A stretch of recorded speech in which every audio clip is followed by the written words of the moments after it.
Bismillahirrahmanirrahim. Assalamualaikum warahmatullahi wabarakatuh.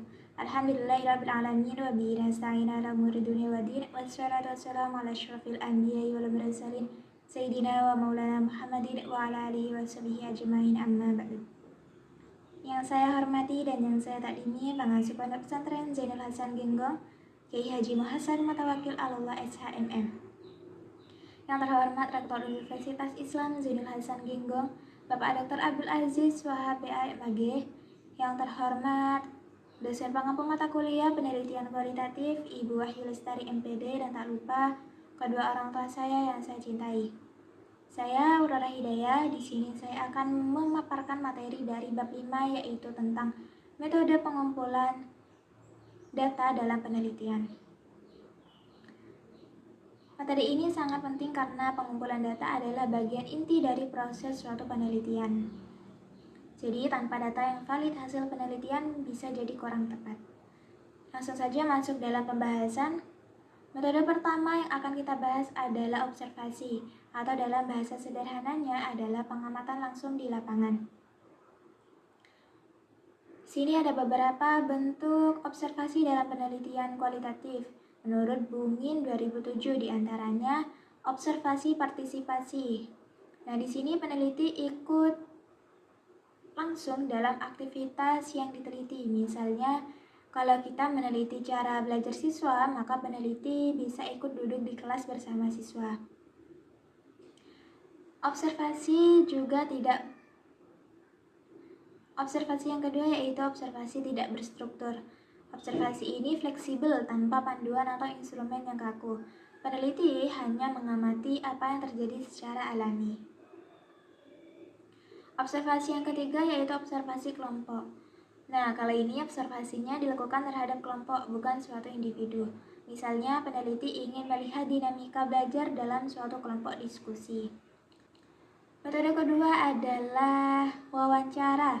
Dalam penelitian kualitatif, wawancara ini sangat penting untuk menggali suatu data yang sangat mendalam. Tapi wawancara ini juga butuh persiapan. Berikut beberapa tipsnya. Yang pertama, menentukan siapa yang akan diwawancarai. Persiapan ini sangat penting karena narasumber yang dipilih harus sesuai dengan tujuan penelitian. Yang kedua yaitu mempersiapkan wawancara, misalnya menyiapkan daftar pertanyaan, memahami latar belakang narasumber, dan menyiapkan alat perekam. Yang ketiga, gerakan awal. Yang dimaksud gerakan awal ini adalah membangun suasana nyaman di awal wawancara, bisa dimulai dengan obrolan ringan terlebih dahulu. Yang keempat yaitu melakukan wawancara dan memelihara agar wawancara produktif. Tetap jaga agar wawancara ini tetap fokus, tapi tetap mengalir seperti berbincang biasa atau berbincang santai. Yang terakhir yaitu menghentikan wawancara dan memperoleh rangkuman hasil wawancara. Pastinya jika sudah selesai, peneliti bisa menyimpulkan hasil dari wawancara tersebut. Jika wawancara ini termasuk dalam metode utama penelitian, sangat disarankan untuk menggunakan alat perekam. Rekaman ini nantinya ditulis secara ulang dan lengkap. Tulisan tersebut akan disebut dengan transkrip wawancara. Metode selanjutnya adalah pengumpulan dokumen. Dokumen ini bisa jadi sumber data yang terpenting. Di sini ada dua jenis dokumen yang umum digunakan. Yang pertama, dokumen pribadi seperti surat, catatan harian, atau autobiografi. Dan biasanya dokumen ini digunakan untuk menggambarkan pengalaman pribadi seseorang. Jenis dokumen yang kedua yaitu dokumen resmi.